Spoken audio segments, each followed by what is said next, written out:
আজ তোমাদের জন্য নিয়ে এসেছি ছোলার ডাল, একটা স্পেশাল রকমের নারকেল দিয়ে বানানো হয়েছে, খুবই টেস্টি খেতে, একটা নিরামিষের দিনে তো অসাধারণ একটা খাবার। এখানে ছোলার ডাল নেওয়া হয়েছে। ছোলার ডালগুলো সারা রাতের জন্য ভিজানো ছিল, ছোলার ডাল অতটা ছিল না, তাই সাথে আমার কিছুটা মুগ ডালও দিয়ে দিয়েছে। দিয়ে একে প্রেশার কুকারে এবার সিটি দেবে। ছোলার ডালের জন্য দেখাচ্ছি তোমাদেরকে, প্রথমে একে বয়েল করে নিতে হবে ভালো করে। প্রেশার কুকারে 5-6টা সিটি দেওয়ার পর দেখো ছোলা ডালগুলো একদম গলে নরম হয়ে গেছে। আর যেহেতু সারা রাতের জন্য ভিজানো ছিল, আরও তাড়াতাড়ি করে নরম হয়ে গেছে, কোনো কষ্টই হয়নি। দেখাচ্ছি তোমাদেরকে, দেখো কতটা নরম হয়েছে, একদম সেতলে গেছে। এর মধ্যে হলুদ, নুন আর একটুখানি জিরে ধনের গুঁড়োটা দিয়ে দেবে, যাতে করে স্বাদটা বেড়ে যায়। যে জিরে ধনের গুঁড়ো আর একটুখানি নুন দিয়ে দেবে, স্বাদ মতন দিয়ে দিও নিজের আন্দাজ অনুযায়ী। তারপর এখানে দিতে হবে গরম জল, মা বলে গরম জলেই দেওয়া হয়, গরম জল দিলে নাকি তাড়াতাড়ি হয়ে যায়। তারপরে ওই কড়াইয়ের মধ্যে একটুখানি গরম জল করে নিয়েছে, গরম জল দিয়ে দিয়েছে, গরম জল দিয়ে ভালো করে একটু ঘুটিয়ে নিয়েছে। ঘুটিয়ে নিয়ে একে ওই যে ডাল ঘুটনি যে দেওয়া হয়, ডাল ঘুটনি দিতে হবে। ঘুটনিতে যেগুলো গোটা ডাল আছে সেই ডালগুলো ভেঙে একদম গুঁড়ো গুঁড়ো হয়ে যাবে।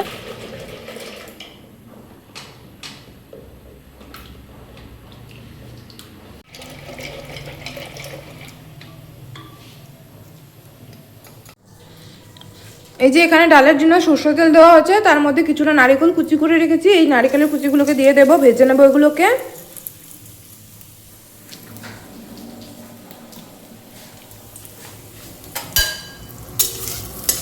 হালকা করে এগুলোকে ভেজে নিতে হবে।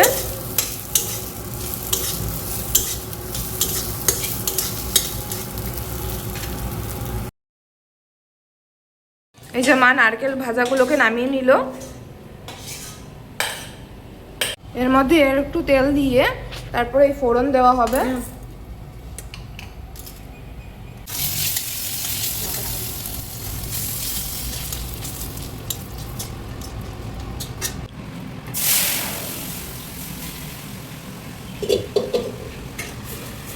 এই যে সম্বার দিয়ে দিল, এবার এর মধ্যে নারকেলগুলোকে, ভাজা নারকেলগুলোকে দিয়ে দেবে।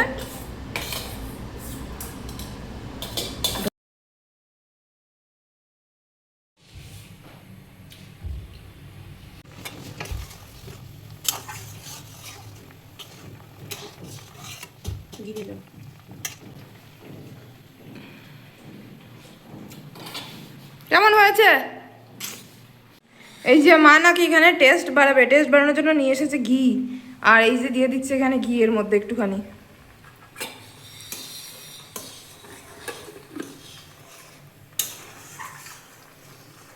সুন্দর গন্ধ বেরোচ্ছে কিন্তু, না ঘি দেওয়ার সাথে সাথে।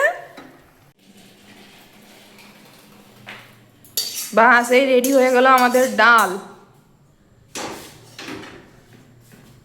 ডাল হয়ে গেছে, লাউ হয়ে গেছে, আর এখানে হবে নিরামিষ তরকারি। আমার এই চ্যানেলের মাধ্যমে আমি তোমাদের সবাইকে দেখানোর চেষ্টা করি মার হাতের কিছু রান্না বান্না, আর যেগুলো মার সাথে সময় কাটানো। তা তোমাদের যদি পছন্দ হয়ে থাকে এই ধরনের রান্না বান্নাগুলো, একটু সাবস্ক্রাইব করে দিও, আর লাইক করে তোমাদের কমেন্ট করে মতামতগুলো জানাতে ভুলো না তো একদমই। তো প্লিজ একটু সাবস্ক্রাইব করে দিও, আমাদের 50 জন মেম্বার হয়ে যাবে তাহলে। সবাইকে অনেক অনেক ধন্যবাদ।